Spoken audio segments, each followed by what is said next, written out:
আল Qaeda সংশ্লিষ্ট একটি জনগোষ্ঠী কয়েক ঘণ্টার মধ্যে অন্তত ৬০০ জনকে হত্যা করেছে। আফ্রিকার দেশ বুর্কিনা ফাসোর বার্সালোগোতে গত আগস্টে এই হত্যাকাণ্ডের ঘটনা ঘটেছে।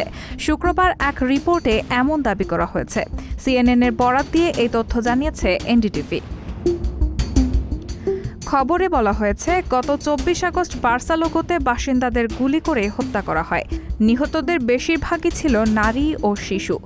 আল কায়েদা সংশ্লিষ্ট জঙ্গি সংস্থা জামায়াত নুসরাত আল ইসলাম ওয়াল মুসলিমের সদস্যরা বাইকে করে ওই এলাকায় প্রবেশ করে এবং বাসিন্দাদের গুলি করে হত্যা করে।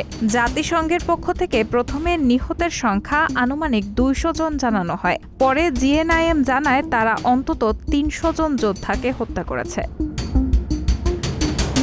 ফরাসি সরকারের নিরাপত্তা প্রতিবেদনের বরাত দিয়ে সিএনএন বলেছে, ওই হামলায় অন্তত ৬০০ জন নিহত হয়েছে। জঙ্গিদের থেকে নিরাপদে থাকতে বার্সালোগোয় পরিখা খননের নির্দেশ দিয়েছিল বুর্কিনা ফাসোর সেনাবাহিনী। ঘটনার দিন পরিখা খনন করছিলেন এমন এক ব্যক্তি সিএনএনকে জানান, তিনি ওই শহর থেকে ৪ কিলোমিটার দূরে ছিলেন। সকালে আনুমানিক ১১টার দিকে প্রথম গুলির শব্দ শুনতে পান। তিনি বলেন, আমি পালানোর জন্য পরিখায় হামাগুড়ি দিতে লাগলাম। মনে হলো হামলাকারীরা পরিখাগুলোই অনুসরণ করছে। এরপর আমি হামাগুড়ি দিয়েই বের হলাম এবং রক্তাক্ত লাশ দেখতে পেলাম। সবখানেই শুধু রক্ত এবং চিৎকার।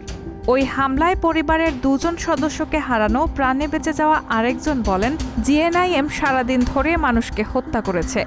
তিনি বলেন, ৩ দিন ধরে আমরা লাশ সংগ্রহ করেছি। রায়হানা মুন, সবার কথা।